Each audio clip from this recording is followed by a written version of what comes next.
I want to introduce today's speaker, which is Siddarth. Siddarth Menon from Epigamia. He's been at Epigamia for the last 5 years.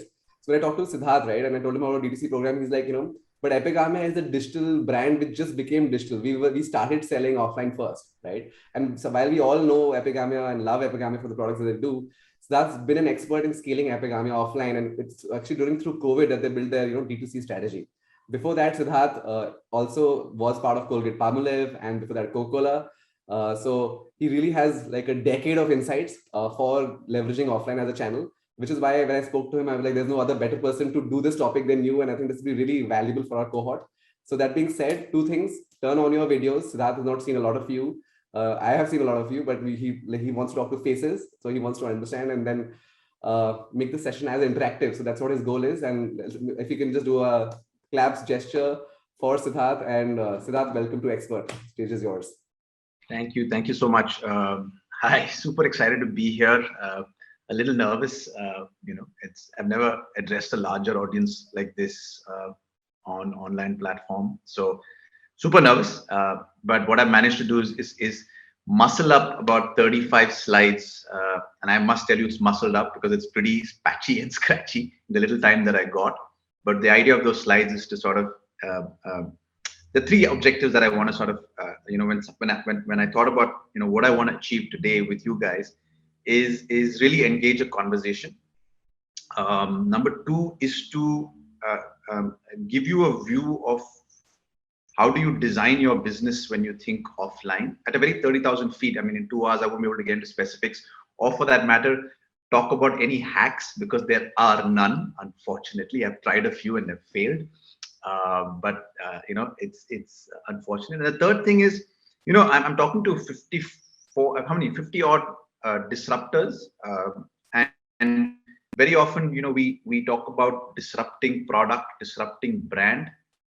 What I want to leave you with is that while I show you a design, and that design is based on certain fundamentals, I'm hoping that some of you in about 3-4 years would have disrupted that design to prove me wrong, because I don't think anyone in this country has disrupted business models.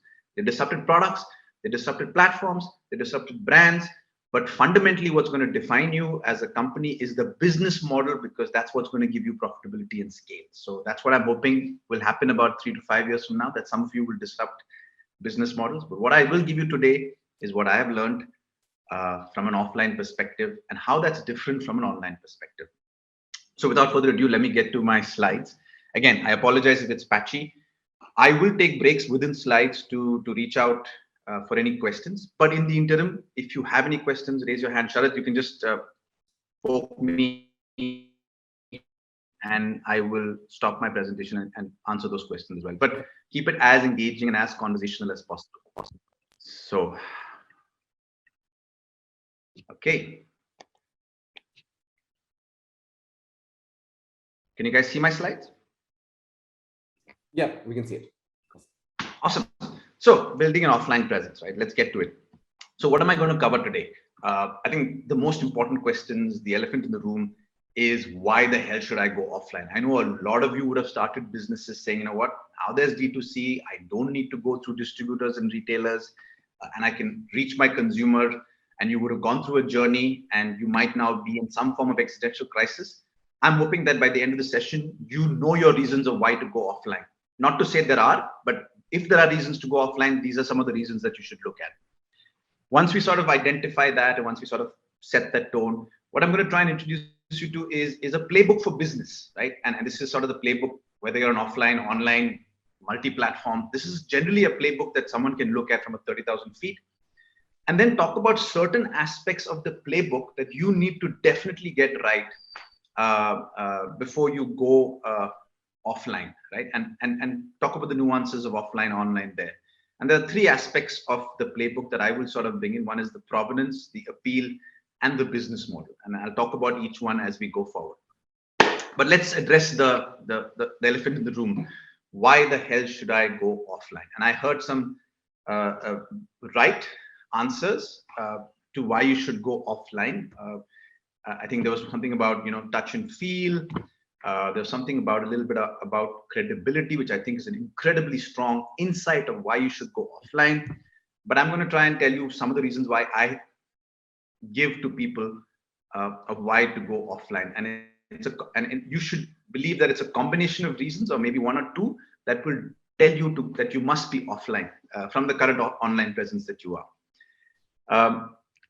The first one, and this is fundamentally rooted to the way humans are, is that the medium is the message. I would urge each one of you to read this book by Nicholas Carr, which talks about how various media over the years have defined the message that we take from that medium, and the medium is the message, right? Let me give you an example.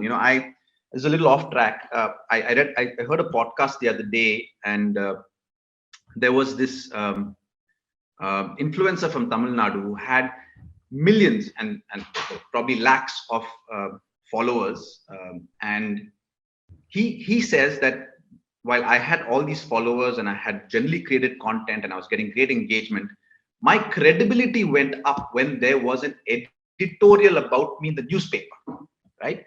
Now, what is he saying? He's saying that, you know what, I was fine. I had these followers and I had people who sort of respected me. But as soon as I came into the newspaper, my sort of credibility went up, right? And therefore, what does it tell you? That sometimes something like a newspaper, something so physical, something that we're so used to, something so traditional, something where there's a gatekeeper, adds a medium to that message, and therefore there is a medium to that message. The medium is the message, and I've seen this happen even in retail environment formats.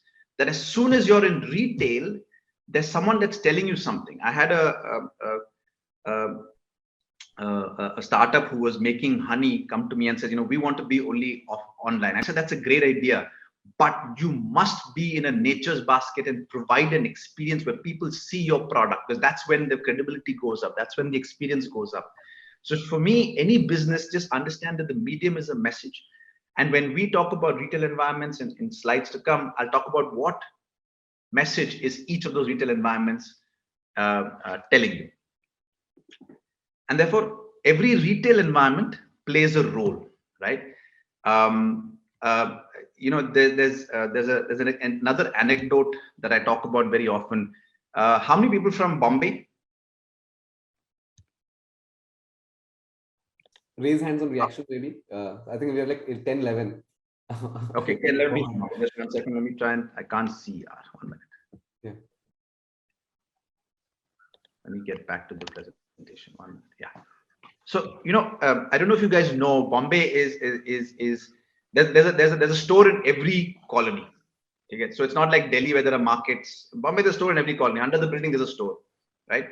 And these stores essentially were servicing, your groceries and your basic personal care, toothpaste and soaps and so on and so forth, right? And under every colony, for every 5 grocery stores, there was one chemist. I don't know if you noticed. There's a chemist, right, who was servicing medicines, right? I mean, they were servicing. And therefore you do what they call the medicine run. That's a shopping mission that you used to do. Go to the chemist, get a medicine and come. Somewhere over a period of time, consumers started demanding more higher order sort of cosmetics and personal care, which wasn't existent, right? Now, by default, you'd assume that cosmetics, I will go to a place which sells soap because that's a natural thing. But these groceries did not have the space because they were like these cubby holes, 100 square feet or whatever, stores where everything was clogged in. Whereas the chemists were nicely, neatly done. And the chemists realized that there is a definite gap, to the product offering that I had. Because 1, I have credibility. 2, cosmetics require a certain amount of conversation and look and feel and see, because it's not such a defined, right? And the chemist became a mini push channel for cosmetics. 1, high margin products. So if you look at Bombay, these chemist stores evolved from, because of their sheer credibility, evolved from being some medicines to chemists to now, for some reason, even premium food items in that sense. And therefore, every retail environment plays the role. So you used to go daily to the grocery store in Bombay and probably once a month to the chemist, but bought your cosmetics there as well. Another thing I'll leave you with, there is while search and browse there's a very fine line of difference, but there's one fundamental difference. When you browse, you're fairly aimless. and therefore a supermarket, you're browsing and you're aimless, and the supermarket becomes a push channel. When you search, it's a little more sort of, definitive category search. So what a supermarket can do, and Amazon can never do, because Amazon, you'll never browse, you'll search. Very definitive requirement, right? So every retail environment plays a role, and you therefore need to understand where that needs to be. Now think about Epigamia, right? For me, when I was in Epigamia, when we started, we were in 1,000 big box stores, which is great. These stores were large stores, big chillers, open chillers, and we got a lot of traction from there. But Epigamia is a daily consumption product. Consumers came and said, you know what, I want to consume you daily, right? But I go to a big box store once a month. So therefore, it's super important for me to be next to the neighborhood store where they sell bread, where they sell eggs, where they sell, where you want to buy stuff daily, right? So therefore, the role that the retail environment plays dictates my strategy as well. Does that make sense? I'll stop for any questions here because this is super important for you guys to understand. You're on mute, Siddarth. Yeah, so those who have questions can raise their hands. I mean, I know right now we have raised hands for Bombay people, but you can lower your hand down, and anyone who has questions can raise hands specifically around this topic. Yes. Is it clear for everyone? Yes, all good so far. Okay, so I think Awesome. Ramya has a question. Now, Ramya, you try to use the reactions. It's easier for us to see you. Huh? Yeah. Sure. Yes, Tailor. Yeah, I think I have one question, which is, as you said, right, you were at one particular place, but then as the consumer insights came in, that's when you started ensuring that Epigamia is seen everywhere. Could you just tell me how much time was that? Like, what was the timeline between your insights coming in and then you ensuring that the Epigamia product is available everywhere as such? Very early on. I mean, I think after year one, it was purely business-led, get a sort of proof of concept of products, get the early adopters in. And then we realized that some of the early adopters, and we were in stores like Nature's Basket in Bombay, or Food Hall. Of course, there was no Food Hall then, but similar fresh and gourmet stores with good shoppability and browsing, which where we were driven by discoverability in that sense. After about a year of the business, when we spoke to a few of the consumers, we realized that they consume us daily. So our business is not built on impulse.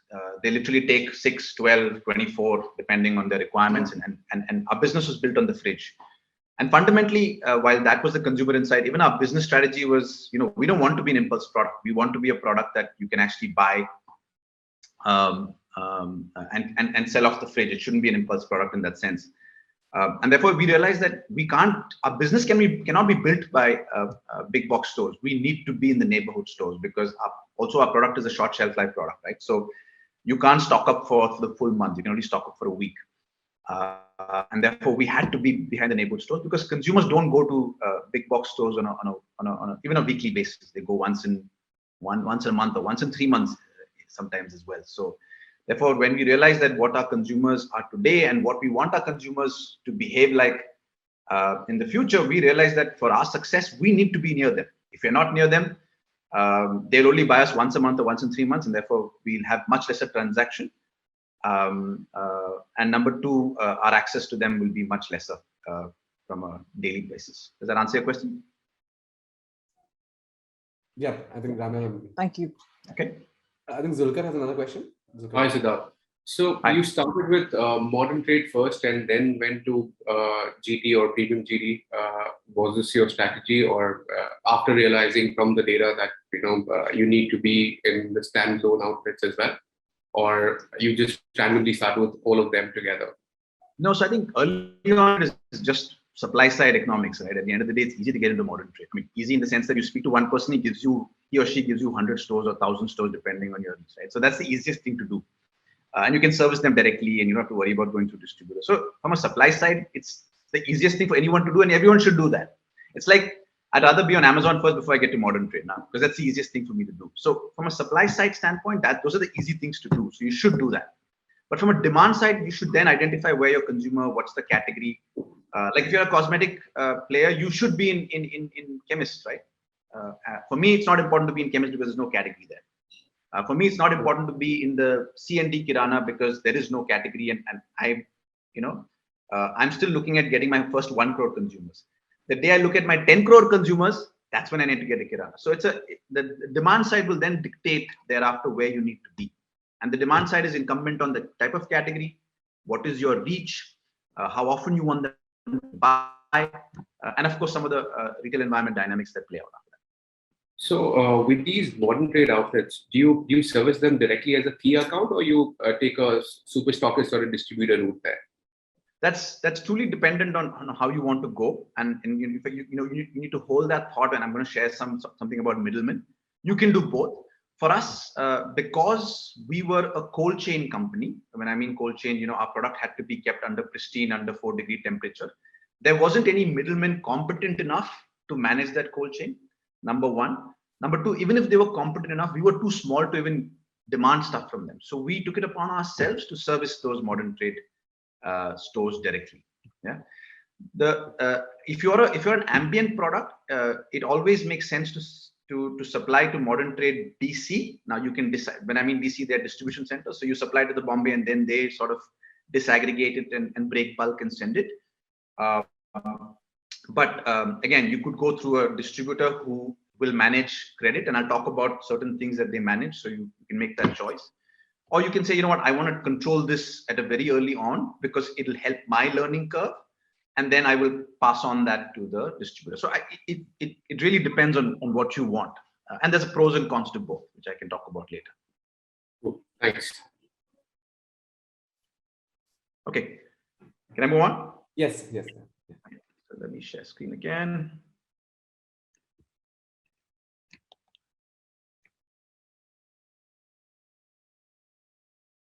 Yeah. Okay. The other thing I want to sort of bring out is, while it's the same consumer, they have different shopping missions. One of the things I don't like my team or anyone else to talk about is there's a GT consumer and there's a modern trade consumer. You might have heard that, right? Yeah, that's the worst way to define consumers. There's a GT type of consumers, there's a modern trade type of consumers, right? I don't know if, and this is a question that you should ask yourself, is you as a consumer, do you shop from only one retail environment? Do you shop from only online? Or do you shop from modern trade as well? Or do you shop from the neighborhood store as well? Or do you go to the pan kiosk as well? And do you go to the chemist as well? And do you go to the single brand stores as well? And if you ask yourself this question, you cannot define yourself as a GT and modern trade consumer. The problem that we make is that we say GT modern trade consumer, we define a certain income and the SEC classification basis on where they shop. That's a real fallacy that one gets into. You should identify consumers basis on the shopping mission that they do. So a consumer who wants to do a top-up purchase will not go to a big bazaar. He or she will go to the neighborhood grocery store and buy. A consumer who specifically wants a particular product and is not available in the locality will probably go online and buy that and expect delivery. A consumer who suddenly wants a Maggi in 5 minutes will go to a Zepto and buy from Zepto. A consumer wants a high-end L'Oreal Kerastase shampoo will probably go to the chemist and get it, or will probably go to the neighborhood salon who sells that in that sense. They have different shopping missions, and that is super important for you to understand. So the first thing you must do when you go back and you want to go offline, take away this differentiation between a modern trade consumer and a GT consumer. That's the most simple way, but the problem with that definition is that it just defines the SEC, which has a separate way. Think about shopping missions and what retail environments do for shopping missions and where you need to be. So for me at Epigamia, it was super important to be in the neighborhood store because the shopping mission is the weekly top up and not the monthly. And therefore I needed to be near the neighborhood store. And therefore that defined my strategy. So today at Epigamia, we managed to reach 20,000 stores. For me to reach 10 crore consumers, I need to be in 120,000 stores in the next 3-4 years. And that defines my strategy. I hope that makes sense. And this is the other reason why you need to be offline or online. One of the most recent trends, and there are some personal care brands here, is the amazing growth that some of these personal care players have done on D2C. And I've often asked myself is, why is personal care doing so well on D2C? Why is it that other categories within the grocery and food have not done so well on D2C? Why has food not done well on D2C? And while there are many supply side dynamics from margins to this thing, but the demand side is what I think makes a big difference. And the big difference is aggregated versus individual missions. And let me talk about this. Food is in the Indian household is still a very aggregated decision in the household. It's still defined by a combination of collective ideas that one person in the household goes and buys, or a group of people together go and buy. Whereas personal care is such a personal mission that, I want an exfoliating onion mask or whatever they call it nowadays, or I want to buy only toxin-free products, right? And therefore, these are individual missions where you're willing to add a certain friction to your mission by going separately to a D2C site and buying the product. And therefore, I think that's what's driving personal care. So to me, when we started Epigamia at D2C, we thought, we're going to ride the D2C wave and we're going to be more accessible to it. But all I did is I added friction to the consumer shopping mission. Can I expect every consumer to break his existing shopping mission, which he goes to a neighborhood store or a big basket site or a big bazaar, and expect that person to break that and add an additional friction element by coming to my D2C store to buy? No, because it's a very aggregated shopping mission, right? And this is super important to understand. The more the individual decision in the household, the more it will drive D2C. The more aggregated it is, you need to be in platforms that actually capture that sort of demand. I'm going to hold on because I think this is an important point to discuss. So in case you have any question on this one, just a second, guys. Yeah, so this is a great point. And by the way, Ameya on chat says superb. Ameya, you want to add a question to that?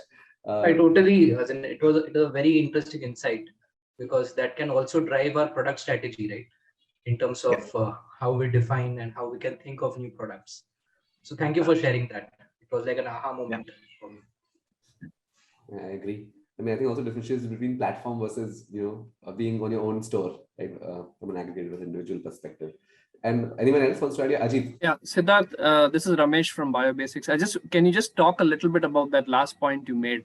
If it is an individual mission, you are thinking that it is more suitable for D2C.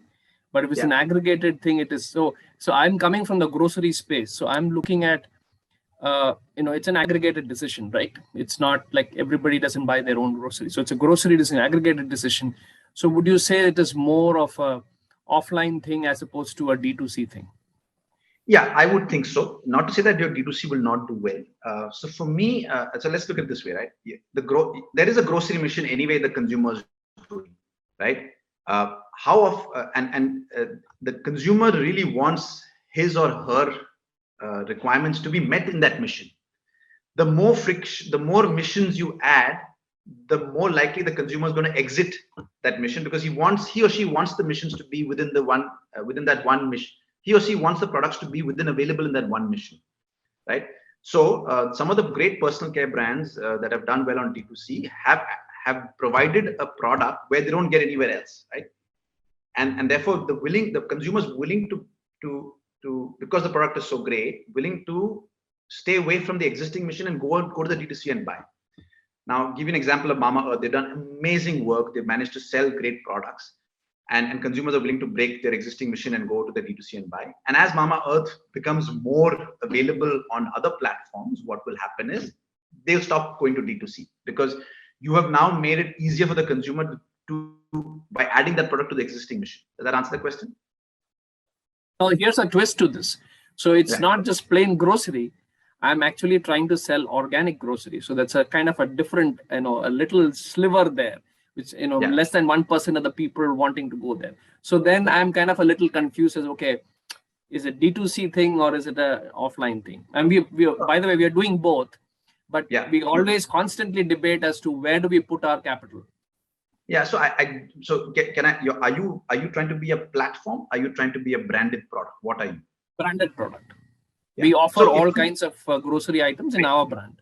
So if you can be a a big basket equivalent for the set of groceries, then you know what? There'll be many more people coming in. There might be 1 lakh, 2 lakh, 10 lakh people coming in, right? But remember this: when you, if you are only a subset of the larger shopping mission, then fundamentally you need to move towards the consumer shopping mission as well. That's it.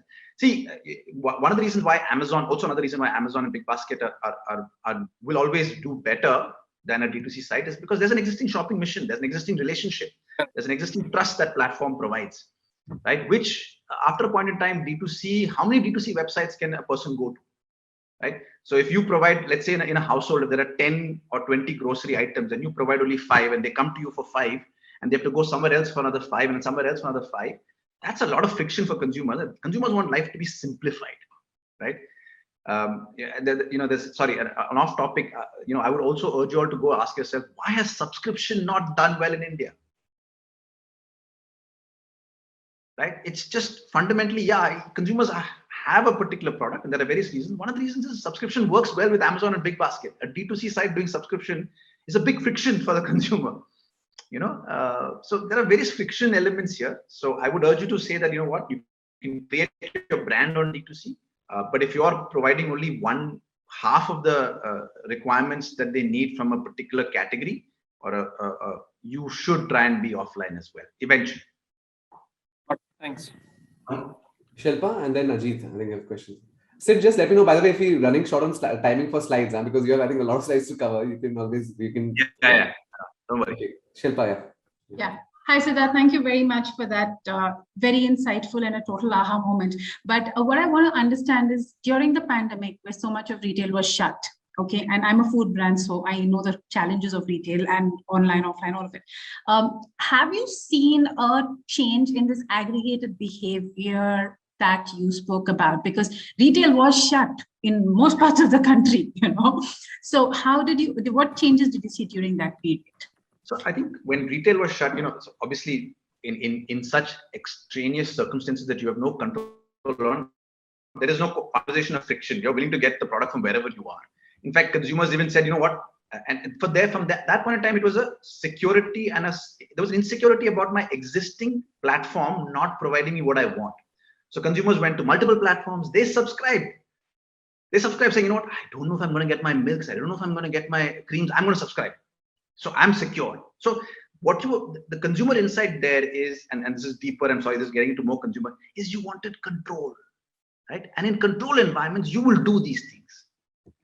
So it is almost security, right? So the very consumer psyche there that played. But now with platforms open, so for example, my D2C, when I launched my D2C, it was the biggest platform.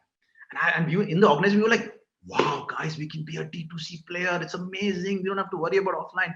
And as soon as markets open, boom, we did all the performance, we did all the push. We said, guys, buy. Even my core consumers who want the entire Epigamia range, even if I told them I'll provide you the freshest, it just didn't work.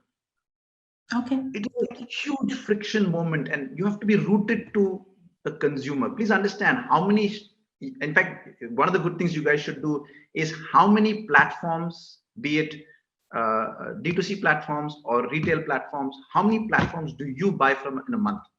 And I can guarantee you it'll probably be in the range of 5 to 15. It's like, how many apps can you have in your phone? So for you to survive, you need to be on the big platforms, and it's super important. You can do it with maybe 1, 2, 5, maybe 1 crore consumers. But when you have to start thinking of 10 crore consumers, that's a lot of friction you're adding to those 10 crore consumers. You need to be very, very, so that it's important for you to address that from your business strategy. Thank you. Thank you. Okay. Go on, Sid. Yeah. I'm just going to move to the next slide and we can take more questions. Does it work? Yeah, perfect. I think Ajit, we'll get that question back. So yeah, yes, sir. इधर लगा दे, इधर है ना parking. Ishan, we don't have a choice. गाड़ी lock कर दे.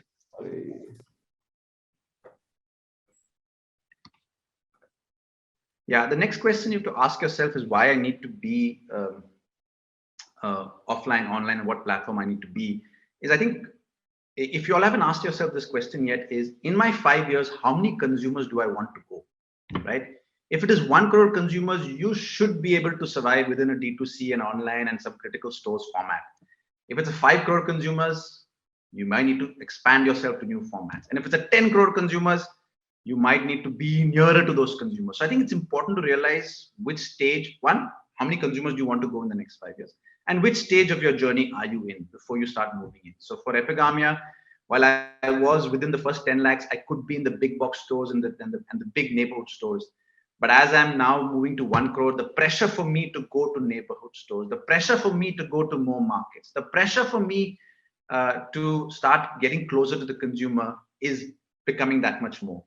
And at Epigamia, we want to reach 10 crore consumers in the next 5 years, or in the next 3 years. And for me, I have to be in 120,000 stores. There's no debate about it, right? I cannot move till there is aggregation of consolidation of retail environments. Right now, I need to be there, and that's defining the way I do my strategy. So I have to be offline, and not just offline, but I had to be in the hypermarkets, in the fresh stores, in the neighborhood stores, and in some of the top Kirana stores as well. Otherwise, I will not get to my 10 crore consumers. And that's how we've defined it at Epigamia. And yeah, I mean, this I think is an obvious one. Someone mentioned this. It's about experience.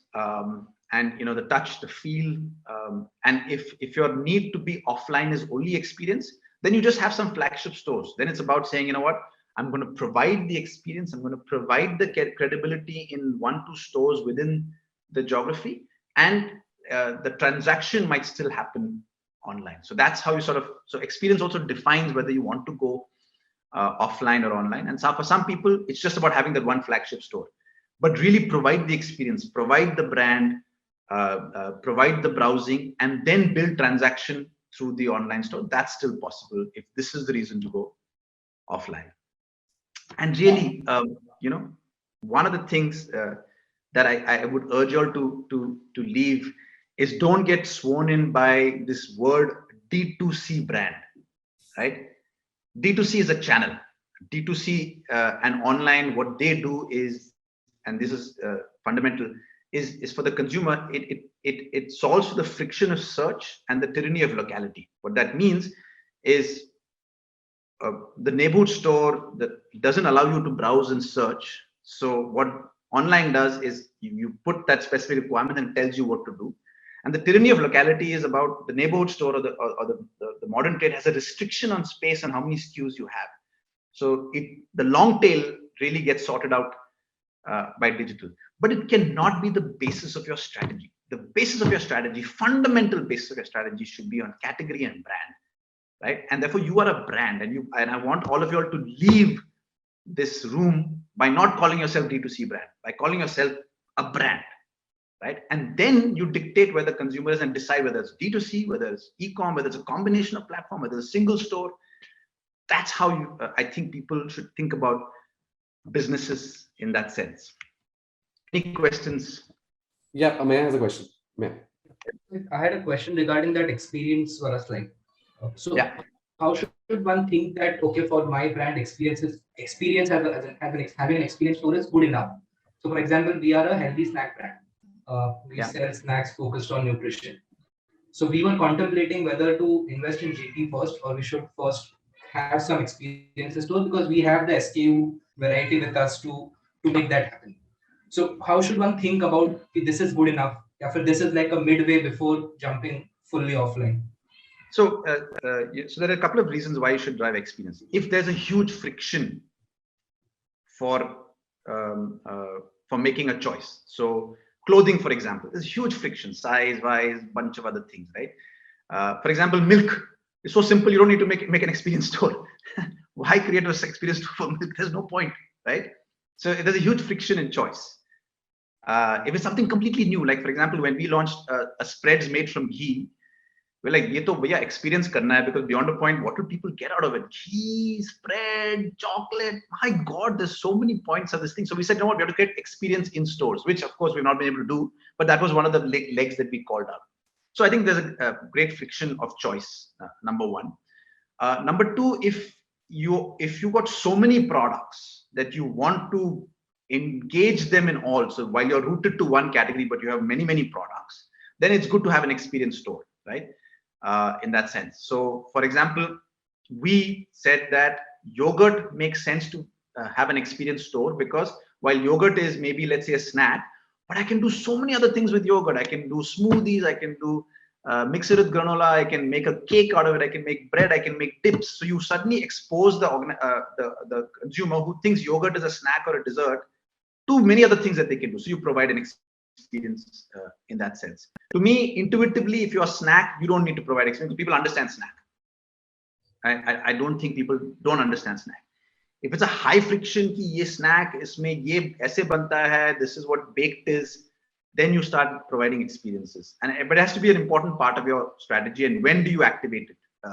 You may not activate it very early on, because you get very few consumers. But at a much later stage, when you have scale and you want to expand the snack into the ingredients, the occasions, then you might want to do an experience store. And there again, for snack, you should evaluate whether you want to do your own experience store or create an experience store within the grocery store as well. So that's another option you should evaluate. So that's what we are doing currently, but I understand what you just mentioned.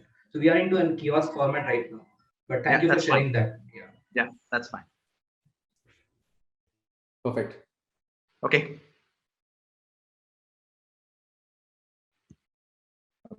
So I'm going to now get into, when you transition to offline, what are some of the differences between offline and online world, right? And this is my patchy slide, guys. So in the offline world, the reality, it is a one-way communication, right? Unlike D2C, where they sort of, they engage the digital world, you get to know what they're saying, what they hear. You don't know what the consumer is thinking or feeling when they see your brand offline. You don't, right? Unless, of course, you have a store like Baggett, where there is a sales representative and there's a conversation happening, but you don't know what's happening, right? So one-way communication. So therefore, it's super important. The most important thing that we spent in my first 1 year of Epigamia, the most amount of money I spent is not in a branding agency, is not in a creative agency, is in a packaging agency. Because that is my biggest media element. It's in the store. What it says, how it communicates is super important. And therefore, for me, one of the things, I don't let go of, I don't know if you guys have seen the Epigamia product. There's a band that I have on the cup, and each of the flavors has a band, and there's what we call sort of the band in the environment. That's a semiotic I want to leave the consumer with, right? That's what I want the consumer to always see and feel. And when we did research recently, there was a couple of consumers who we call the non-triers, and we asked them, do you know any yogurt brand? And they said, "Haan, ek hai jisme wo color hota hai, kabhi red, kabhi blue, kabhi yellow." And that's a semiotic they play with. So it's a one-way communication. So it's important what you're telling the consumer there, and you have to be super clear, super defined. It's a very different kind of clutter, guys. It's not like the Facebook world where there are 100 brands doing a mission and you're being very intrusive. This clutter is a little bit of intrusiveness and a little bit of popping out in that sense. So it's very important that you identify that. There are different shopping missions. I call that out. And therefore, different shopping missions might have different products that you do. So for example, I have a larger 400-gram yogurt that only sells in a few big, critical, fresh stores where I know there are what I call give a shit consumer who don't want a 90-gram yogurt, but they want a 300, 400-gram yogurt with their the granola and so on and so forth. So that defines my assortment strategy.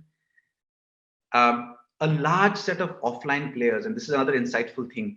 So let's go back. D2C is not a pull channel. It's a very push channel.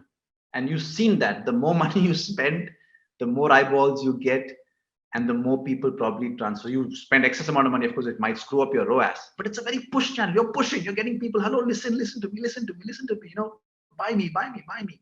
It's a push channel. Offline is fundamentally a pull channel, right? When we launched our spreads made from ghee, we went offline in about 1,500 stores. We had Deepika talk about the product and so on and so forth. But I spent money only for a month. It didn't create enough pull for the product to come in, right? But I have to now believe that when I go offline, I need to drive pull conversation that will get them to think about the product. When they go to the store, buy the product, right? So it's a very pull channel. Data from moving in an online world where everything is available to you, how many consumers, what they bought, when they bought, the LTV, Shell TV, whatever you track, there's a lot of data there. Offline, there isn't much data, right? So there's a lot of pipelining that you do. You don't know what it is, unless of course you have your own brand store, which, like for example, Baggett has, you have data. You have to create a data infrastructure, and that's super critical. And when you transition from a D2C platform to a multi-platform, your mindset must move from ROAS. If your team is talking ROAS, you know what? That's not going to work. You're going to fail. You must move to a P&L mindset, which talks about how you efficiently do you service the demand on the multiple platforms, right? And that becomes the difference between offline and online. These are some of the differences that you will see. So I'm going to hold it here, open to questions at this stage. If you can share a little bit on the last point, ROAS versus P&L. Can you, who asked that question? Sorry. Sorry, my internet is, yeah, just one. Am I here? Hi, Ame, can you hold that question when I get to my last step? Just hold that and pull me back on the P&L. I'll talk about it when I show the P&L. Sure. 3 more questions. So Ishani, yeah, you want to ask? Yeah. So, you talked about data and how there's lack of data offline. I'm not able to calculate my repeat customers, etc. So what is your suggestion on the best way to understand, your repeat customers, or how many products is one customer buying? Are they buying multiple, etc.? Yeah. So great question. So the way larger organizations do this is, so the way you do D2C, or for that matter, your own store, is you have that customer database, right? So you have the Facebook manager who tells you how many people have reached, how many people have landed on your website, how many people have bought. That funnel you manage there, right? On the offline world, the way you manage the funnel is you do a lot of research. So you have to, for the first 5 years in our business, we were doing a lot of anecdotal research basis, some data that you got from Big Basket, some data that you got from Big Bazaar. We put those information together and we made sense of what the funnel looks like, right? And now that we have a little bit more money, we are now spending more money on external research, platforms like Nielsen, household panel, brand tracks, which tell you how many consumers are aware of you, how many consumers buy you frequently, how many buy you infrequently, how many are aware and non-triers. So you have to manage that funnel. So the day you go to offline, your complexity comes in making decisions based on research. And research becomes a critical part. Sometimes, people ask me, why do these companies go to Nielsen? They go to, which when you give them a brief, they will come back with answers in 2 months. And why do they do all that? You have no choice, right? Unless you're very good instinctively and you can take a decision, and that's right, that's perfectly fine. But sometimes you need to make sense of your business at that scale. And you might need to get data from multiple points and make sense of it, which is why large organizations spend a lot of money on data, research, agencies, to just make sense of where you are in that funnel. And I'll show you that the funnel that Epigamia has, how we define that funnel. And we got that funnel created basis some D2C data, some Big Basket data, some research that we've done, brand tracks that we've done. And you put it together and say, okay, fine, this is what our funnel looks like. And you then progress that funnel forward. Does that make sense? Yeah, just to follow up on that, can I say this is my data online? Is there some kind of like a conversion factor that agar online mein aisa factor hai, aisa repeat rate hai, so in offline it will be similar? Is it more? Yeah, you could depends on the category, of course, but you could take your core users and define some metrics that you have. So for example, people ask me, how many pieces of Epigamia do consumers buy? Now, one way for me to do this is to do a household panel. There's an IMRB household panel, but unfortunately their yogurt database might be very less. The way I do it is I go to Big Basket and I get their purchase. How many pieces do they buy at a time, right? And that's a surrogate. So I know Big Basket, everyone buys about 3 pieces. So every household buys 3 pieces at every transaction. So that's how I've that's my best case information that I use to create the data points that I have. Got it. Thank you. Perfect. Who asked me that question? Sorry, I missed that. Next question is Deepa, I think. You ask. Hi. So the question is, I've always thought the offline was more push because you need that shelf space, right? And you're constantly fighting for shelf space with the brands who are probably already established. So I've always thought about it as a push space rather than here. Let me define how I define push and pull. It's from the consumer's perspective. A push is when the consumer is not looking for the category and suddenly sees it and buys. So something that's pushing the consumer towards buying, right? So for example, I truly believe D2C, unless you keep reminding people, they will not come to your website and buy, which is why you're forced to retarget, redo, read that, so on and so forth. Right? You're looking at from the consumer. I'm looking at from myself. Sorry, I think I'm looking at it from me, but you're looking at from the consumer. Yeah, I think that's a huge, and whereas, I think it makes sense to. Yeah. Whereas I agree. The pull channel is where the consumer is writing on the shopping list. No, I agree. I agree. The perspective should be consumer, right? Yeah. So just to give you a sense, Deepa, I don't know if you're aware of large organizations.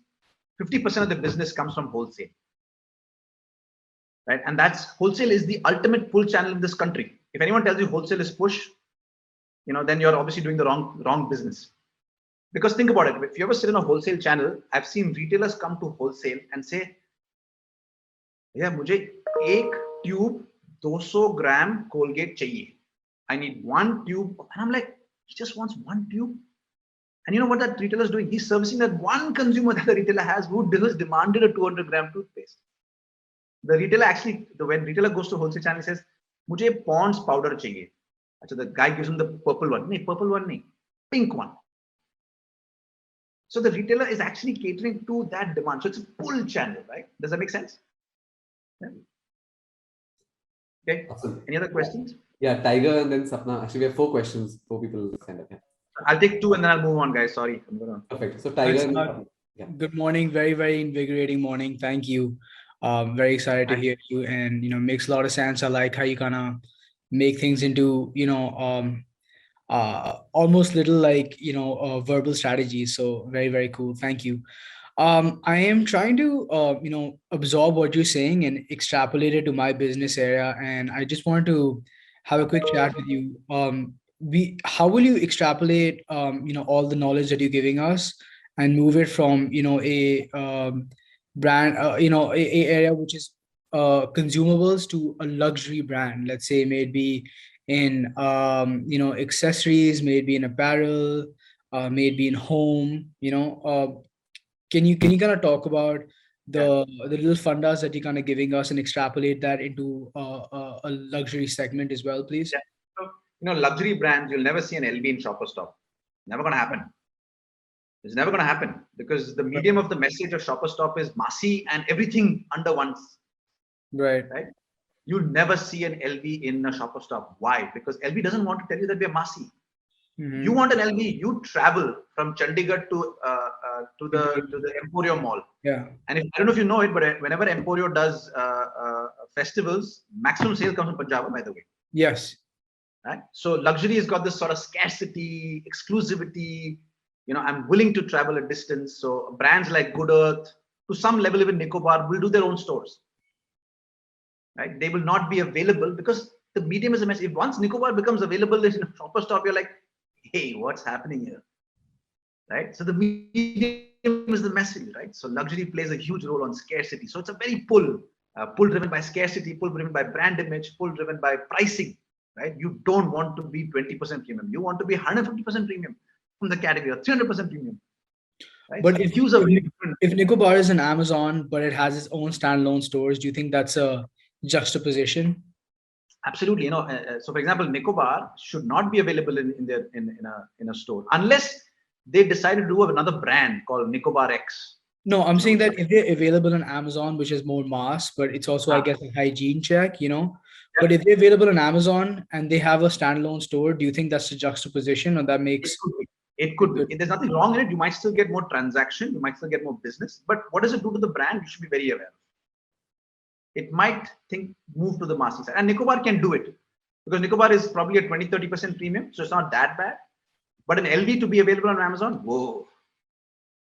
That's right, of course. Could be a flaw in the strategy. And then when you're talking about aggregate, right? Like let's say Nicobar, like rather than having their own standalone store, should they probably be in a mall, right? And I'm kind of using that example. I think mall is a location. So mall is an aggregated platform as a location. Right. But again, the kind of mall you're in plays a big role. So you'd definitely be in a Promenade or a Palladium. You'll choose that property over, let's say, a Phoenix Market City or something of that sort, right? So it's a conversation on the location. So that's why Nicobar will be in Khan Market.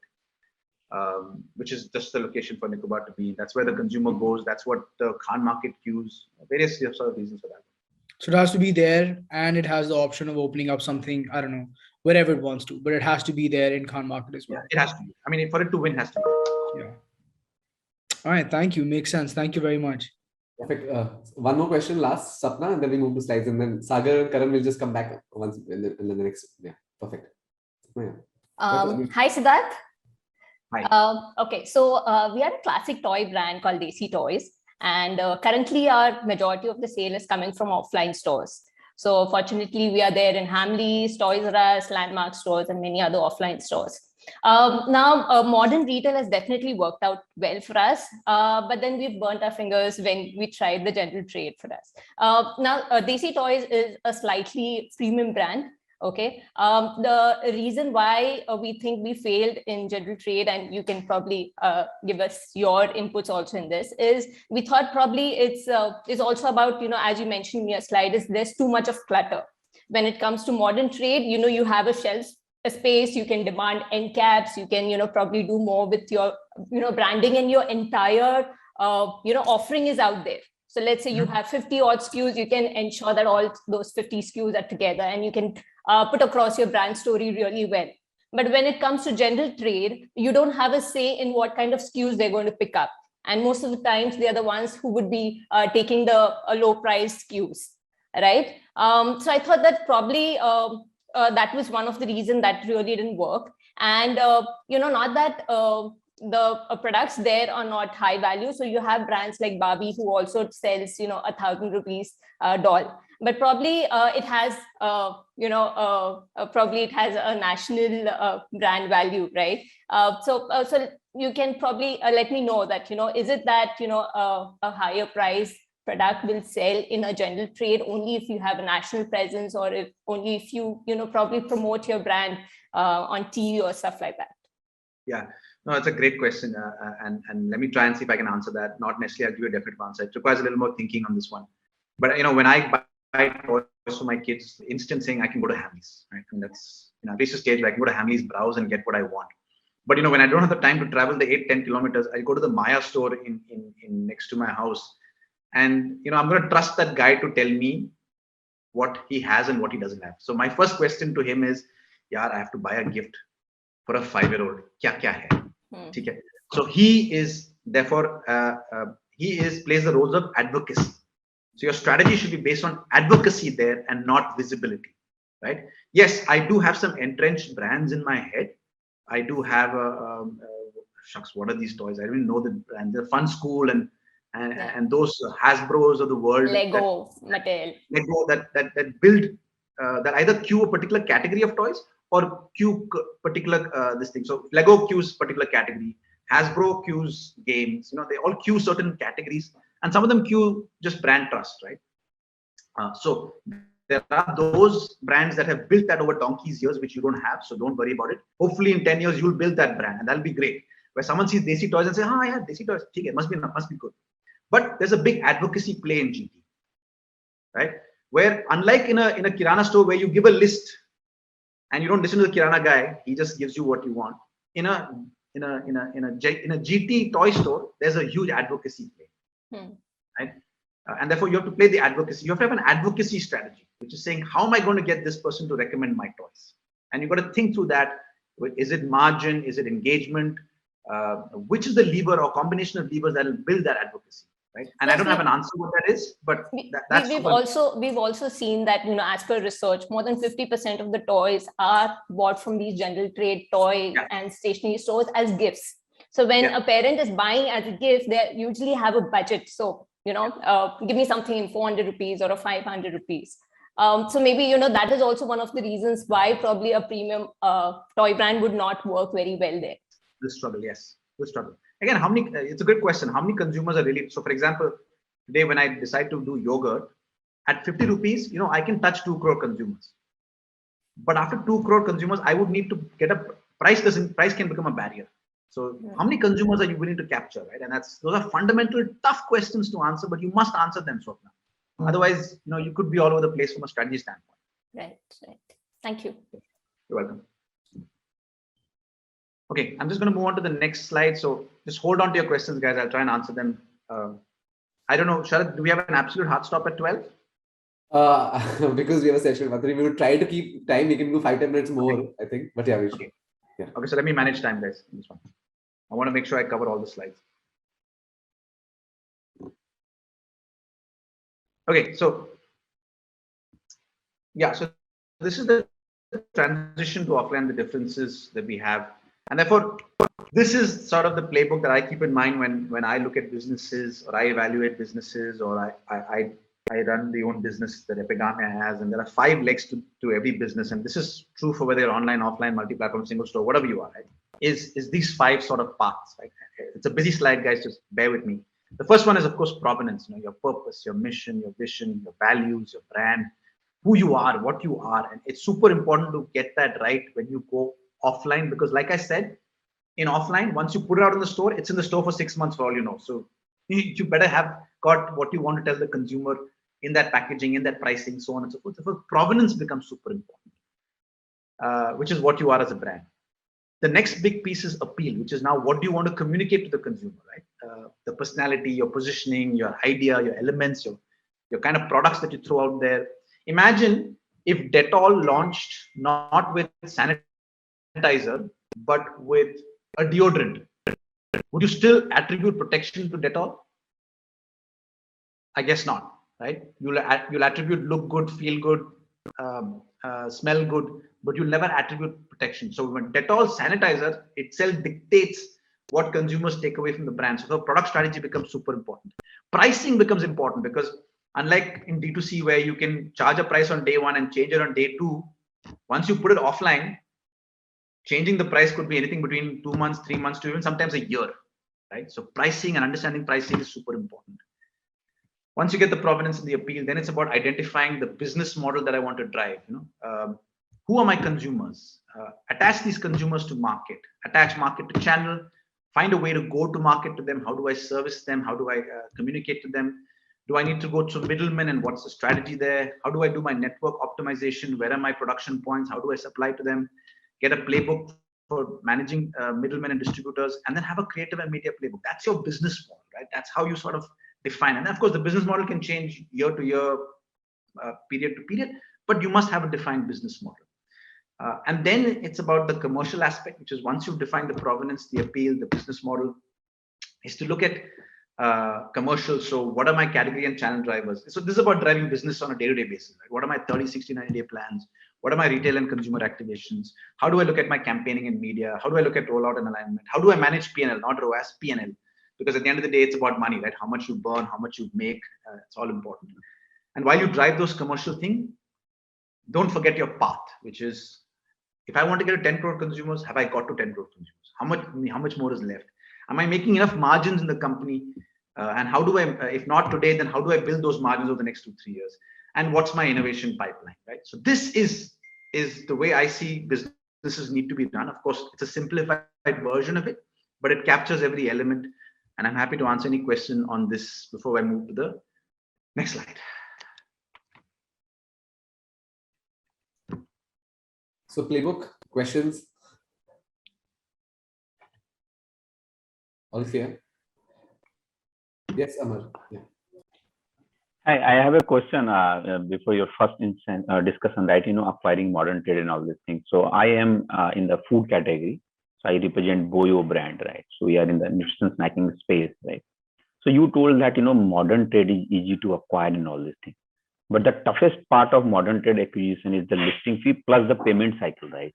So how to go about it for a new brand and all this? Because they ask, Himalaya and Mountain for listing, right? And they don't care about the brand, right? If it sells, they will give you money after 90 or 180 days if you are lucky that you are getting money from modern trade, right?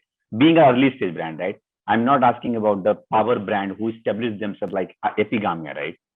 So some suggestion, right? How to go about it. I wish I could suggest. So when I said modern trade is easy, I meant easy from an access standpoint, right? So if you manage to crack the person with all the other complex things that you've said, you should be able to get a good 100 to 1,000 stores depending on the scale of the modern trade. So it is easy in that front. Modern trade is also critical of strategy because, okay, so let me give you a sense. For us, modern trade, or for for us, because we don't look at modern trade. We classify our business into, so modern trade is a channel, but not a retail environment. Within modern trade, there's hypermarkets, there's fresh and gourmet, there's supermarkets, there's convenience stores. That defines modern trade, and each of them have a certain role to play. So for us, hypermarkets is a media store.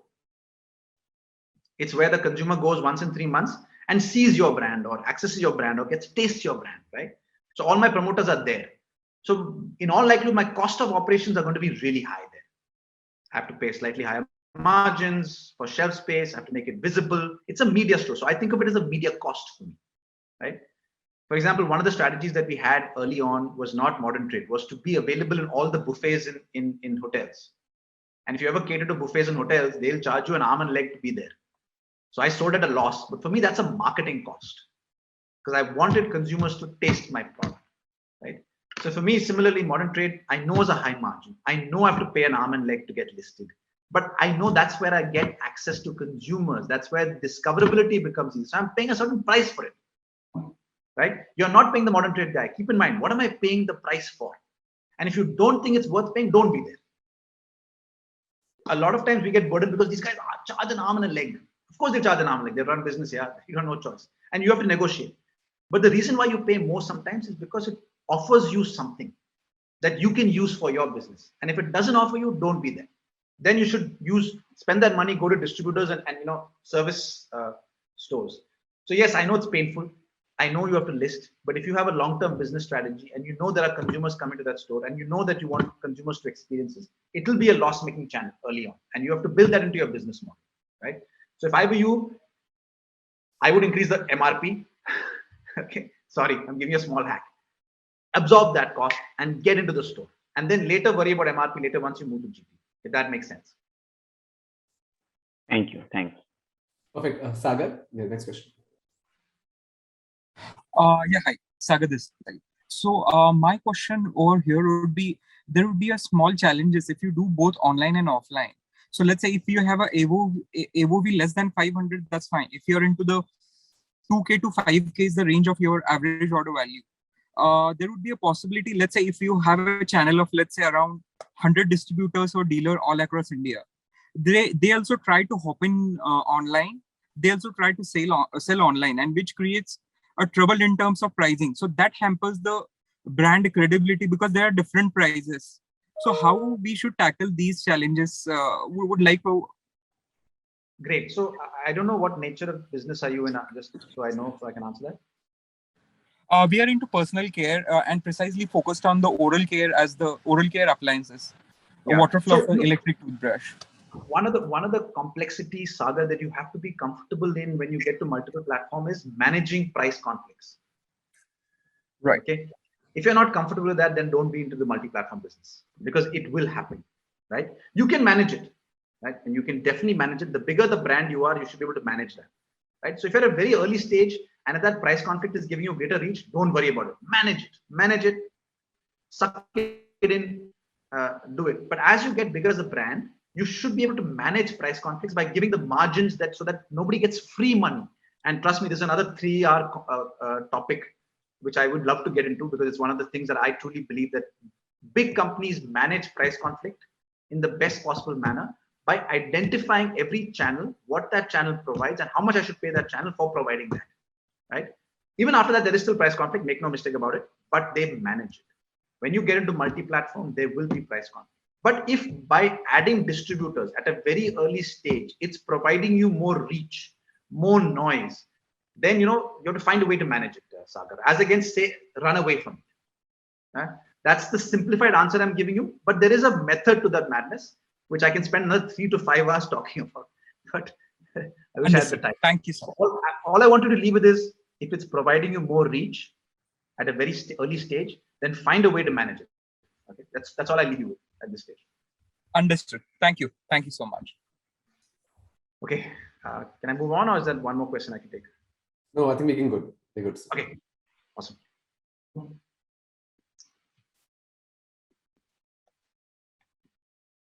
Okay, so I'm going to spend some time on just I wish I could spend all, but I'm going to talk about provenance, appeal, and business model, and commercial and path. I don't think I'll have the time for it, and I haven't prepared any slides. But these three are, I think, super important for you guys to understand.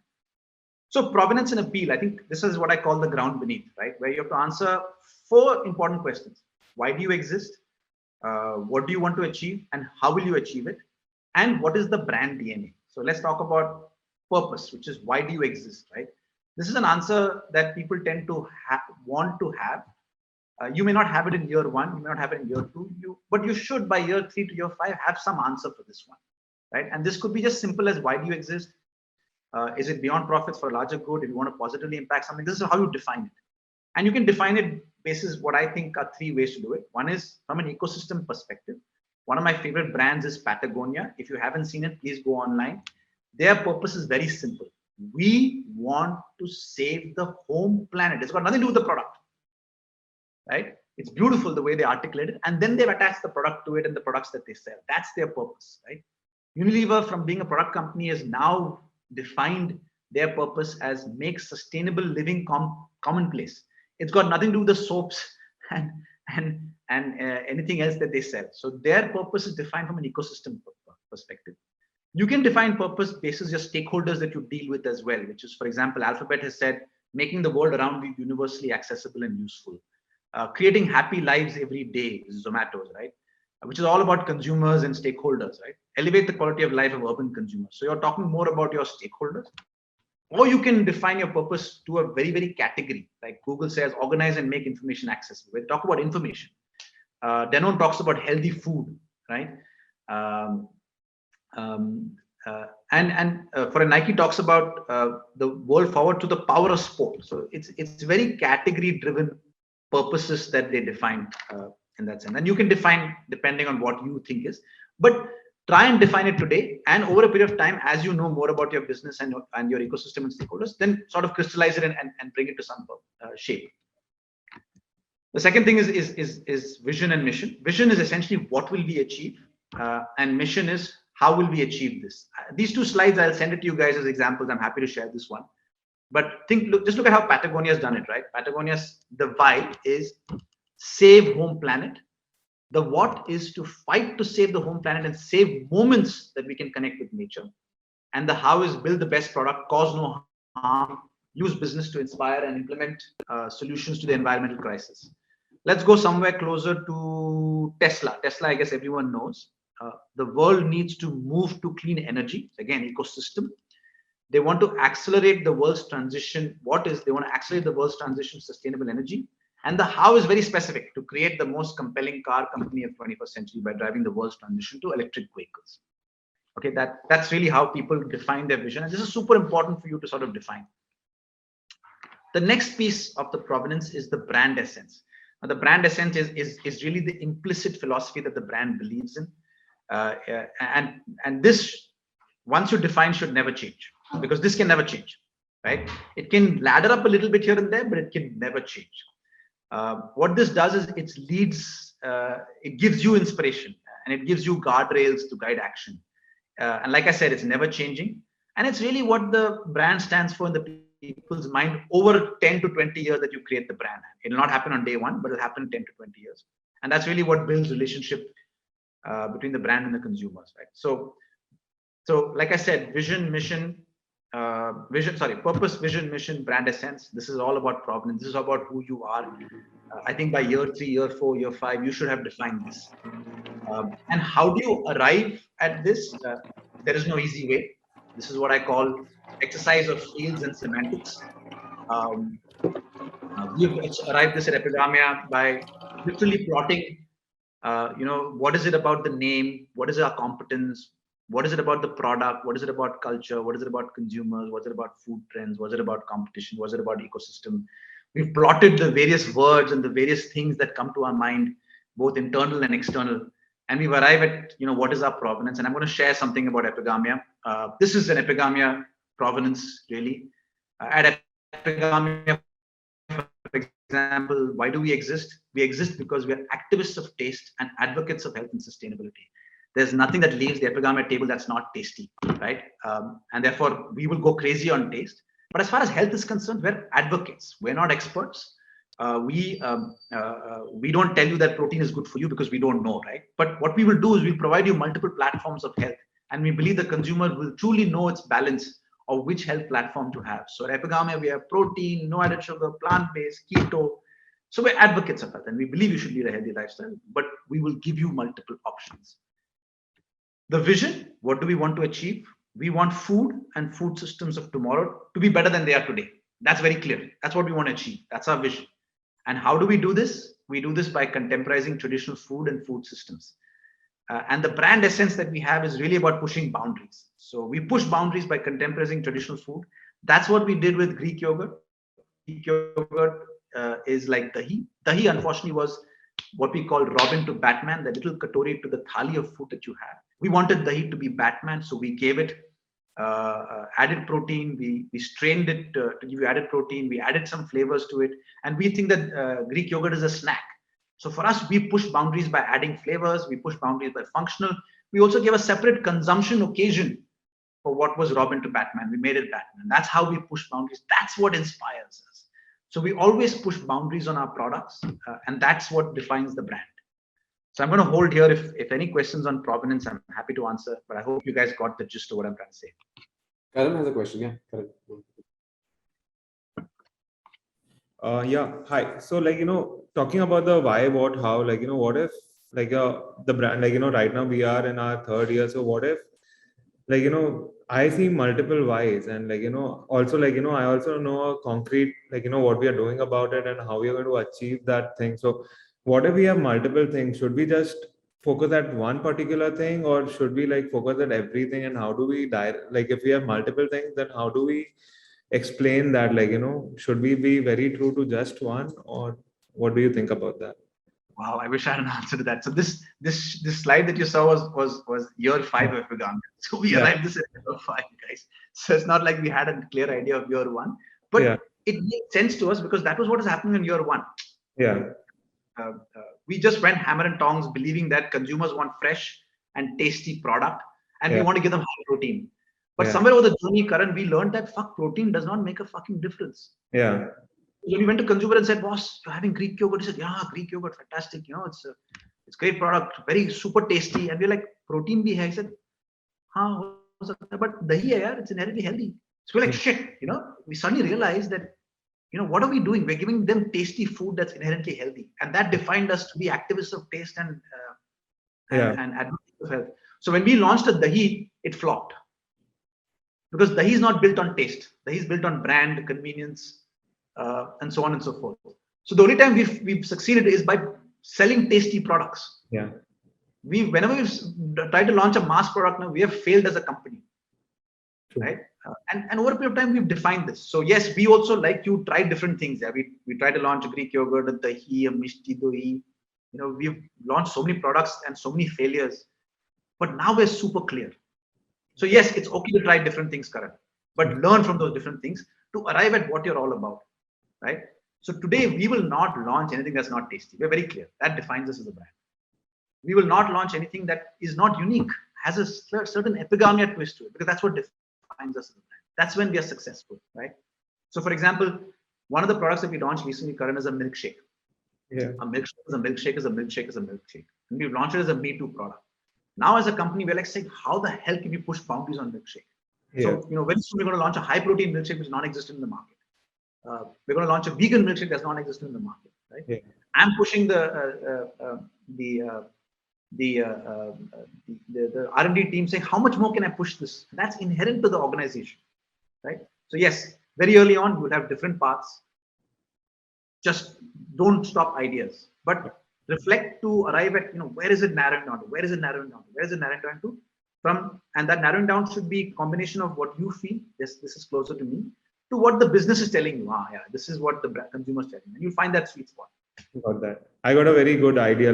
I think probably I'll connect with you later and share that with you. And maybe you can give me more notes on that. And I had another question, building on Tiger's thought earlier. So talking about luxury, what do you think about affordable luxury, brands which are affordable luxury? We started affordable luxury, and I thought that I need to be in offline spaces. My customers are going to like, come to me rather than like, me reaching out to them everywhere. So like, right now we are an e-commerce brand, and now I want to get into offline. But at the same time, what do you think about brands which are affordable luxury, but yet the product which they have is very unique, which like, probably like, I don't think so I may have a lot of competitors. Even if I am in the fashion or the lifestyle industry, I may not have many competitors to like, looking at the from the design or the product perspective, like it's very unique. So would it like, would you suggest me like rather to reach out my audience to like, the luxury restaurants or cafes which they go out to, or should I be there like, because my product is very unique? Yeah, I'm gonna refrain from trying to answer that question because I don't want to give you wrong advice. Yeah. But I struggle when people say things like mass premium, affordable luxury, because yeah, you can't be rooted to that strategy. I don't understand what you mean by affordable luxury. I genuinely don't. Something like, if price wise, it would be something like Nicobar. Yes, so for example, my curd, which is 90 rupees, versus the Nestle curd, which is 60 rupees. Yeah. Is that affordable luxury? No, I would still buy it. Like, like I use a product to like, so. So I struggle to answer questions. I genuinely do, and that's my own fault because I need to know more about the category. I don't understand this strategy of mass premium. I understand pricing and what you want to cue to the consumer, and that pricing must be cueing a certain benefit. Yeah. So yeah, unless you're in the luxury segment, which is a separate segment. Yeah. People, that's a conversation. Those are built on scarcity. But to a rooted category or to a rooted need, if you go basis the descriptions of affordable luxury, I struggle to answer that question, so I'm not going to do that. But I'm happy to drill down further to help you on that later. Yeah. All right. Perfect. Thanks, sir. I don't want to be wrong advice, man. All right. Thank you. Thank you so much. Sid, how are we doing on time? You want to? We have 2 more questions. Yeah, let me move on, guys. I got exactly 25 minutes or 22 minutes, so let me move on quickly. Just keep those hands raised. We'll come back. Yeah. Okay. Then the next conversation that you guys need to get into is the appeal and the personality. And essentially, there are some things you have to answer. So now that you answered the brand essence, which is the top of the funnel of the way you look at, or top of a pyramid, which is that immutable, never-changing part of the brand, you need to now personify how we speak, right? How we behave. So, for example, there was this skin brand that reached out to me saying that, we don't want to be coming across as problem solving, right? And because we don't want to be clinical, and therefore we want to keep it as fun. And my point to them is, you can still be problem solving, but you can still have a very appealing personification. So think of a doctor who is charming, nice, will talk to you, will say hi, hello, will take you through step-by-step process of the diagnosis, will build analogy. That's a personification of doctor, as against a cutthroat saying, ye hai, jao, leave, right? So there's personification that you want to do of your brand. You want to identify the reason to believe. Why would the consumer want you, right? And what is your point of difference, as you call the POD, versus other brands, and the point of parity versus the other brands? And you want to make sure you identify that. And therefore, this is a pyramid that you want to build in, because this is what is going to move towards what you give to the agency and what they throw out, or what you do to your internal creators and what they throw out, right? So again, you don't need to know this on day one, but if you're going offline, try and get this as crystal clear as possible. And as you evolve, build it to a stage. Great brands will have this as the first slide of any brief they give, right? And you want to reach the stage on year 5 or year 10. The other thing is the brand idea. So while the brand essence is the unchanging part of your brand, the brand idea can change, and it can be moved from time to time. It can change a little bit. This is exactly the creative that the consumers see. I'm not going to spend too much time on this slide, but this is the metric, that this is the sort of formats that I use to arrive at what is the brand idea, which includes everything from what is the current social cultural trend, what are the category semiotics, what's the emotional insight I want to play out, what's the functional platform I want to play out, what is my brand essence, and what's the competitive opportunity at any point in time, which arrives at, again, it's a great workshopping exercise that you need to do with your team over a period of time to arrive at, this is the brand idea, and this is the idea that you give to creative teams to open up into a creative and a campaign idea in that sense. The other activity that you must do from an appeal standpoint is what I call the brand architecture. The brand architecture is an internal document that helps you as a brand build a commercial strategy, right? And has sort of 4 elements that it covers. And I'll talk about these elements in the next slide. But hierarchy, which is what kind of brand do you want to be? You want to be a master brand, like Epigamia is a master brand. You want to be a hybrid, which is like Cadbury 5-star. So Cadbury is a brand and 5-star is a brand. You want to be a house of brands like Unilever and P&G. What are you rooted to? What is the hierarchy rooted to? Is it rooted to product? So you might be rooted to, if you're a jewelry brand, you might be rooted to necklace, ring, you know, the architecture is rooted that way. Is it rooted to category? For example, if you're a apparels brand, is it rooted to clothing, accessories, jewelry? You know, how do you want to do it? Or if you're a personal care brand, is it rooted to skin cleansing, grooming, perfumes, so on and so forth? Your hierarchy can be rooted to the target group, Horlicks men, Horlicks women. That's how they look at their brand. Or it can be rooted to philosophy, and I'm happy to share what we at Epigamia, we are rooted to our philosophy. The architecture then dictates, you know, if you have different types of products in the architecture, the logo, the packaging, the symbols, even advertising and categories. And finally, the architecture must dictate your commercial strategy. What category you play in, what's the pricing, what's the distribution, what's the margins. And I'm going to try and give you an example to what we have at Epigamia. So our brand strategy is a philosophy-based brand strategy, right? So these are 3 concentric circles. As you start from the top outside, you come in. That's where Epigamia is pushing boundaries. We're innovating. We're driving our equity, because that's what our equity is all about. And as you go outside, you're playing in much larger markets, with large market sizes, and heavily distributed. So we have 3 sort of architectures built into 3: the soul, the mind, and the body. The soul is really highly differentiated product where we have a 90 share and a very limited distribution. It caters to only about 20 lakh people, not more than that, but it really drives the equity of the brand. Then you have the mind, which is more profit driver, where again, you're a first mover, you have a very differentiated position, but you have a greater than 50% market share. And finally is the body, where very minor differentiation of the product, but incredibly playing in much larger categories, right? Much larger markets, where they don't buy you because you have a differentiation, they buy you because they trust the brand. So think of an example is Gillette. Gillette keeps advertising the Mark III, but what really sells is their disposable Presto. So the Mark III is their soul, their Presto is the body, right? And they've reached that stage of the brand, right? And how that sort of caters to is, you can then put your products into these and you can decide what is the pricing index that you have, what is the gross margin that you have, what is the distribution that you want to reach out to with these products. So the brand architecture helps you create a very, very clear commercial strategy as well. I'm going to try and skip these slides about product strategy, pricing strategy, because I don't think we have enough time. I'm happy to send you some of these slides so that you guys know what we're talking about. But I really want to get into the third aspect, which is the business model. And I'm going to stop here in case you have any questions on the appeal aspect. I'm happy to take that for now. And then I'll move on to the business model. Jump in. The question was more on the brand essence part of it. So when we were also contemplating on that, we couldn't find a food brand taking a larger than life kind of communication. For example, Nike says just do it, push beyond, and whatever that communication is. But most of the food brands like McDonald's still revolves around loving it. KFC still revolves around taste. So is there any specific reason why a food should still be in that space while other commodities can go beyond? You'll be surprised that the brand essence of McDonald's is not about food. It's about family and family moments and family time, right? From what I remember learning about 15, 20 years back, that used to be the brand essence, right?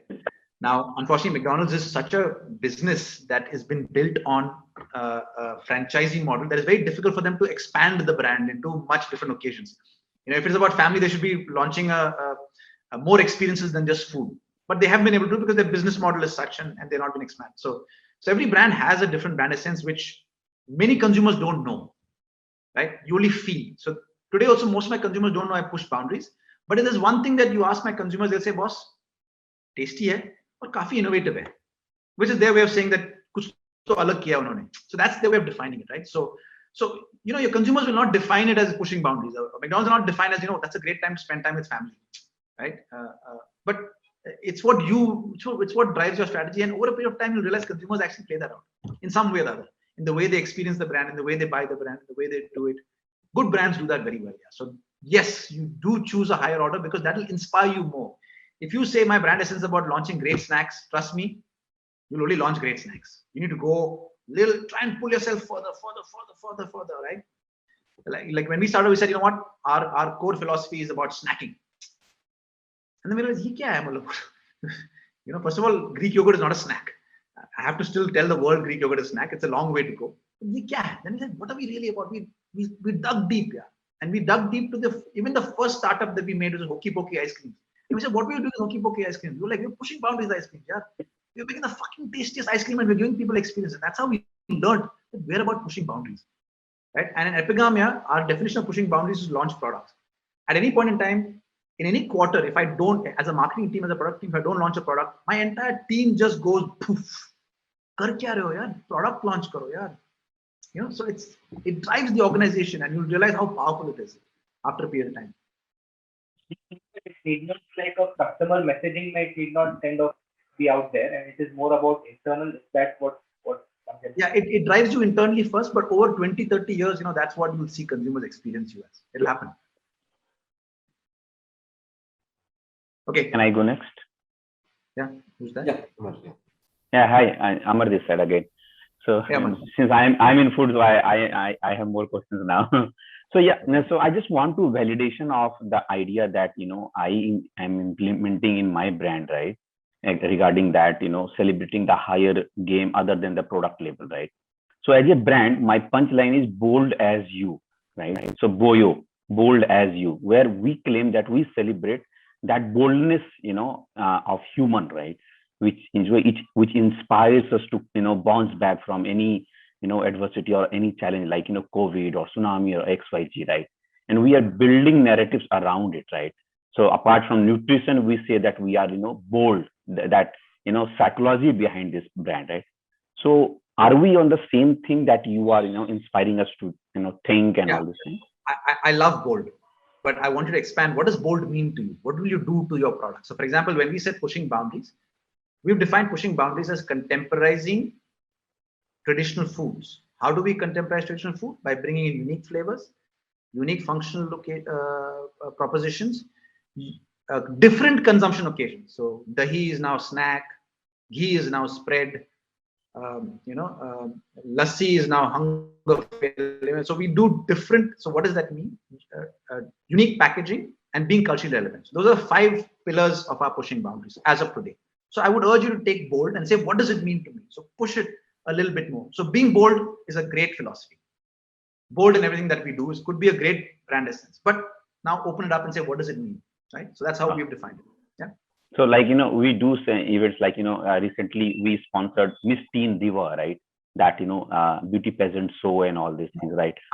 I would that's fantastic. So for example, when I say pushing boundaries, I will go to someone who climbs Mount Everest the fastest. Yeah, right? Agree. But don't worry about the experiences. Now start talking about what it means to your product, because that's what consumers do it. Then you go into, you know, attaching it to higher order things. But start with the product. Thank you. Perfect. So just to give you an example, today I'm in yogurts and this thing, right? But my brand essence does not stop me from pushing boundaries on water tomorrow or pushing boundaries on chocolates. How can I push boundaries on chocolates, right? So the brand essence must be agnostic of category. Just keep that in mind. Okay. Just going to move to my next slide.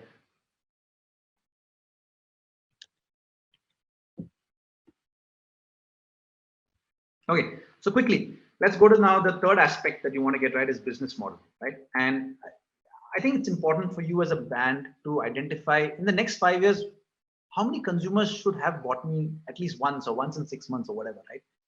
So for us at Epigamia, we want to get to 10 crore consumers. बहुत ही clear है हम लोग. Yeah, this is an unchanging mission, right? I want to move to 10 crore consumers in the next 3 years. And I know then what I do is once I know that, I identify where are these 10 crore consumers. And I break that down into city, right? And it's super important for me to do this because this defines my strategy. This will define how do I get to these consumers through media, through distribution. This This is bare bones. If you haven't done this yet, I would urge you, that's the first thing you do, guys. What is your goal for reach in the next 5 years? And where do these consumers exist? And then focus on these towns. So all our efforts is focused on the top 100 cities. We managed to get to 70. We still have 30 more to go, but we have to crack these 100 cities. It is super important for our business model. We will not be the X crore brand if we don't get to these. And that's how it's super important for you to do that. And like someone else mentioned, you have to keep tracking your progress about amidst the consumers that you have, how many are core, how many are frequent, how many are infrequent, how many have tried but not repeated, and how many are aware and not tried. And of course, then there's a large group of people, which is Delta, which is saying, are still not aware, but I need to get them to be aware. This defines your media strategy. This defines your commercial strategy. This changes a lot of things over a period of time in that sense. And once you've identified your consumers, which retail environments will I go to? Who's going to drive my strategy? Do I need to be in the hypermarkets? Do I need to be in e-com? Do I still then need to go to neighborhood stores? Do I need to be in fresh formats? Do I need to be single stores? Do I need to be in the salons, depending on the category that you have? And keep in mind, when you define your retail environment strategy, every retail environment sends a message. A hypermarket says this is new and looks good. Amazon says I can find it anywhere. In a cafe, your response is, oh wow, I have not seen this before. In a neighborhood store is, I will get what I want and it's super convenient, right? So it's important. Every medium has a message. So therefore you define the retail environment strategy. And then you decide your go-to-market, right? So if the shopper's on the right and you are on the left, there are various retail environments you want to go to. There's canteens, cooperatives, self-service stores, chemists, cosmetic, pan kiosks. This is of course a grocery one. And how do I get to them? Do I get to them directly? Do I go through cash and carry? Do I go through stockists? Do I go through wholesalers? That's going to define your go-to-market. Over the next 10 years, hopefully you'll have an incredibly complex go-to-market, right? Which services a large number of stores, a large number of shoppers. But you need to clearly identify your go-to-market. And once you identify your go-to-market, you can build a business model basis this. So for example, a large company, the top of the go-to-market is what they call control coverage. It's a very sort of push channel. There's a dedicated salesman. There are predetermined beats. You influence placement. You influence promoters, merchandisers, category management. You do a lot of stuff there to make sure your product is available and the consumer is actually stopped on his or her tracks to buy your product. And then below there is this sort of pull channel, right, where you have shared resources, the wholesalers. The demand that you create is what is going to get people to come and buy the product, and nothing else that you do in the store that's going to do it. So it's going to really define your business model over a period of time. And then finally, once you identify that if you want to go through middlemen, while the number of middlemen will be incumbent on how many stores you service, but remember, always put down what services you expect from the distributor, the stockist, or the middleman. Do you expect him to break bulk, for example, which is efficient logistics and management? Do you expect him or her to drive product availability, have her own salesman, or just deliver the product? What kind of information analytics you want from the person? What is the trade relationship that you keep, that you expect from the middleman? What is the market hygiene? Do you expect them to take back stock, manage credit, so on and so forth? Do you expect the middleman to manage merchandising? Do you expect the middleman to manage the services? Literally provide, be like a manager of all the depot and so on and so forth. So it's really going to dictate what you need from the middleman. And good companies, once they get to this stage, really define it really well, right? And finally, I'm just going to get to the last slide. Of course, there's a little bit about creative. I'm not going to spend some time on it, but the last slide is the P&L. You need to build a P&L. And just fundamentals of P&L is there are various aspects of P&L. There's of course volume that you drive, the MRP that you generate from the product, the pricing discounts that you tend to give, the retailer margin, the stockist margin, which then dictates what is your sort of check value that you do, which is what they call the gross value. Then of course there are certain trade spends that you would do on incentives for distributors, wholesalers, put merchandisers, so on and so forth. Then you'll take off your the cost of goods, the transportation, and you'll arrive at what they call the gross margin. Now, to me, of course, people use different terminology. To me, the top part of this P&L up to gross margin is how efficiently you service the demand, right? Everything is how efficiently you service the demand. The bottom, which is below gross margin, is how the money that is left over for you to spend on creating demand or further demand and to spend on people and services that you provide, which then provides the, hopefully you'll all make great EBITDA in times to come. But yeah, I think I managed to finish my slide, guys. Sorry, I rushed the last few, but I hope you got the gist of what I'm trying to say. And I'm happy to take any more questions. I think we have 5 minutes. Fabulous. Great playbook sharing, Sid. So yeah, last question. Anyone wants to raise hand? So then we'll just follow the order. We have another 5 minutes left. Yeah. So Abhishek. Yeah. Yeah, hi, Siddarth. So, question is in two parts. So, where Karan was coming from, I think I am on the same line that a lot of us are, especially in the fashion industry, are trying to create niche, right? Are trying to create a unique personality, and on which we are asking that premium for. So, I myself don't feel mass premium is anything. I come from a FMCG background, so I don't believe in that term. I just believe it's more of a value of for money approach, that you're getting that unique design for the extra money that you're paying out. And that is where the so to say e-commerce plays a good important role, so that we can reach out to the consumer and push our uniqueness, so to say.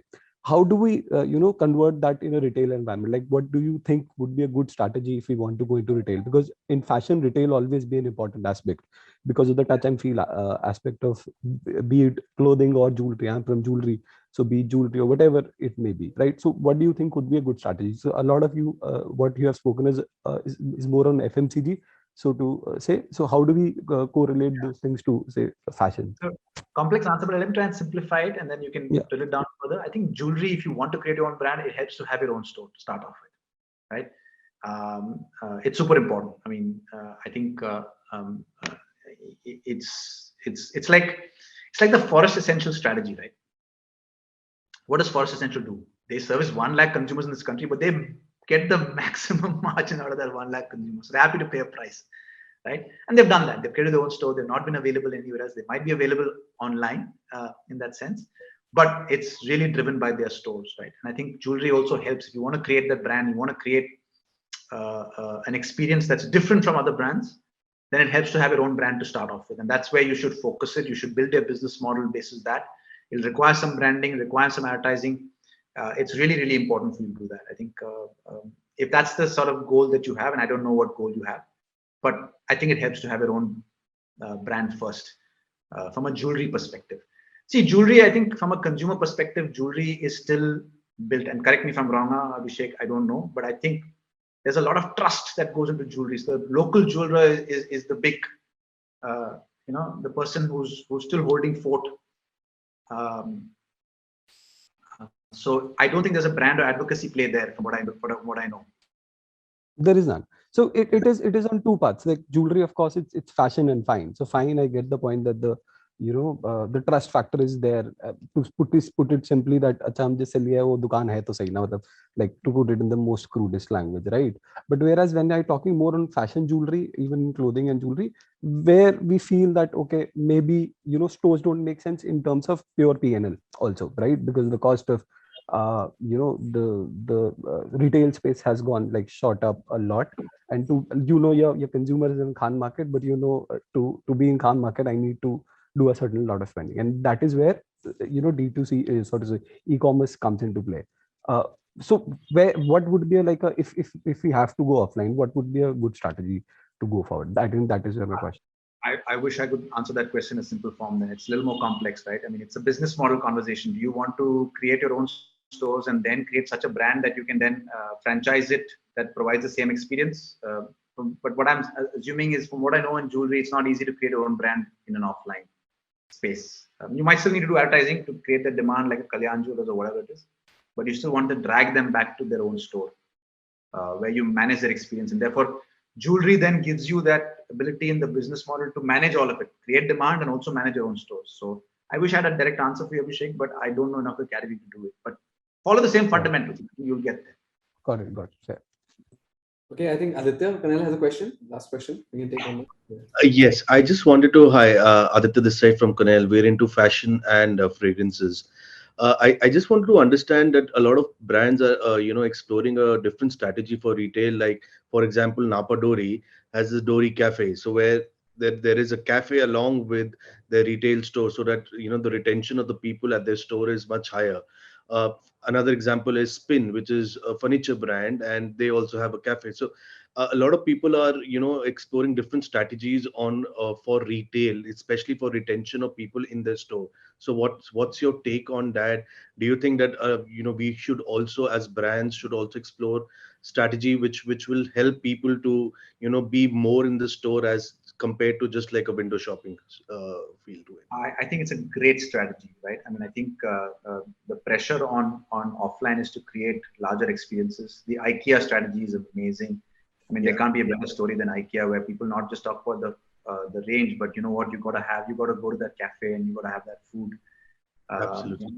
But I think there's a natural, for IKEA, it was a natural progression because of the fact that it's a big box store. People travel a lot, so therefore you provide a cafe. For Napadori, it's a brand extension, right? Yeah. The kind of food that they throw there, the kind of experience that you have, the look, the feel, it plays a big role from a Napadori, from a brand perspective. For IKEA, I think it started off as a consumer need, and then it sort of played into the brand.